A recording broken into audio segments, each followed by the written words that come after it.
Bonjour, bienvenue, je suis Audrey Vuettaz et vous écoutez Trait d'Union. Vous ne comprenez rien à l'Union européenne? Ce podcast est fait pour vous. N'hésitez pas à vous abonner pour être prévenu à chaque sortie d'épisode. Je vais vous citer 3 mots qui m'ont donné de l'urticaire quand j'ai commencé à m'intéresser au sujet européen. Comitologie, subsidiarité et trilogue. À eux 3, je pense qu'ils font fuir toute personne qui, dans un jour de grande folie, aurait envie de comprendre l'Union européenne. D'ailleurs, pour l'anecdote, au moment où j'écris mon script, mon correcteur ne les reconnaît pas. Il me propose cosmétologie et trilogie. Mais comme je n'ai pas peur des défis, j'ai décidé de m'attaquer au trilogue et de vous expliquer ce que c'est dans cet épisode.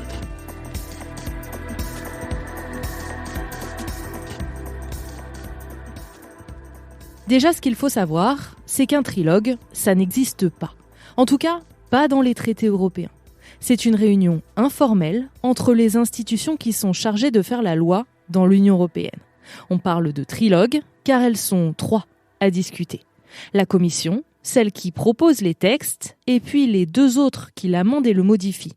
D'un côté, le Conseil des ministres de l'Union européenne, qui représente les intérêts des 27 États membres, la France, l'Allemagne, la Pologne, etc.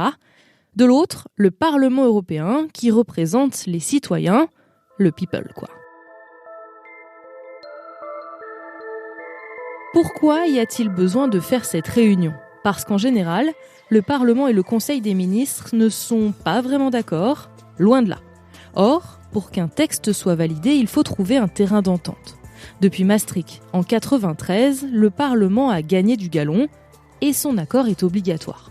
Alors, on a d'abord créé une autre réunion, plus formelle.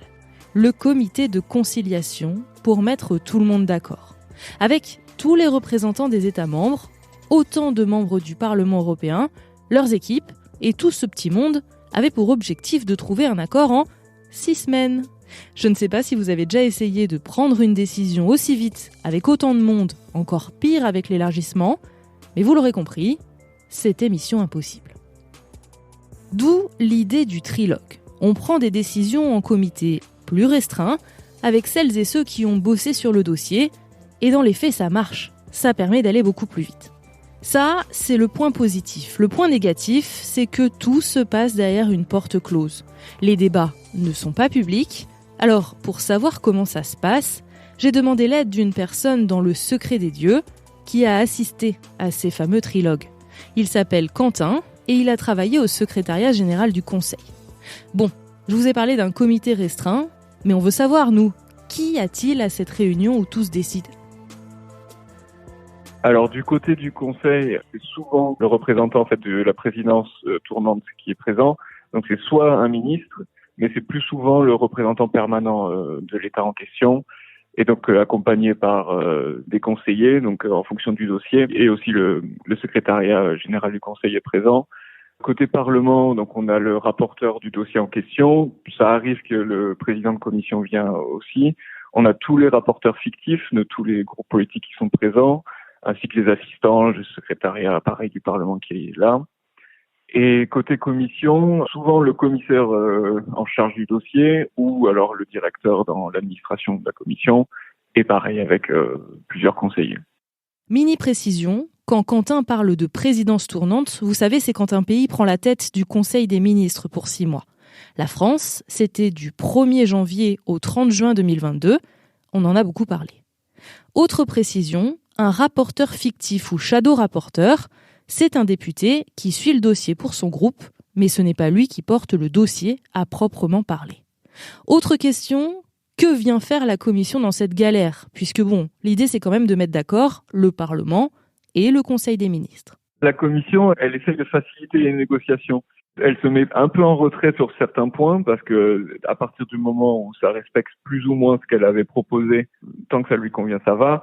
Donc c'est plus s'il y a des points de désaccord, elle essaye de trouver une sortie en fait, une porte de sortie, ou de faire en sorte que les 2 parties se mettent d'accord. Ou des fois, il arrive qu'en fait pendant la négociation, on trouve de nouvelles règles ou de nouvelles dispositions en fait au texte qui n'étaient pas dans propositions de la commission.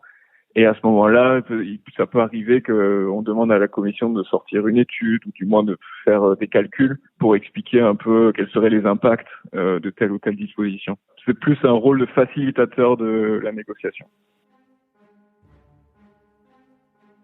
Bon, vous avez les protagonistes, préfeu, partez, négociez. Et en général, de ce que j'ai compris, on sait quand un trilogue commence, on ne sait pas quand ça finit. Une réunion en tant que telle, ça peut durer que quelques heures, 2 heures, 3 heures, jusqu'à 7, 8, 9, 10 heures, jusqu'au bout de la nuit. En fait, ça dépend à quel moment on est dans la négociation du dossier. Les premiers trilogues, en général, c'est juste pour présenter les positions de chacun, donc on va pas aller dans les détails pour trouver des arrangements tout de suite. Donc en général, c'est 2 heures, 3 heures maximum. Après, si on décide d'une réunion et qu'on veut absolument aboutir à un accord, ça peut durer vraiment jusqu'à plusieurs heures. Certains sont finis à 6, 7 heures, 8 heures du matin en commençant à 19 heures. Ce qu'il faut savoir aussi, c'est que entre les trilogues, entre ces grandes réunions, on a ce qu'on appelle des réunions techniques avec les conseillers de chaque institution. Et en fait, qui sont là pour un peu défricher le terrain sur toutes les règles techniques ou du moins des choses qui ne sont pas très sensibles politiquement. Ça peut être un ou deux mots, des éléments de langage qui vont pas changer la substance du texte, ce qui en fait limite les trilogues en fait aux grandes questions politiques c'est-à-dire les points sensibles de chaque texte. On va trier en fait chaque ligne du texte en fonction de la sensibilité. Donc c'est souvent A, B ou C. A étant les éléments les plus sensibles, C c'est juste des éléments de langage qui sont faciles à s'accorder. Au détour d'une interview, j'ai aussi posé la question au député socialiste Éric Andrieux.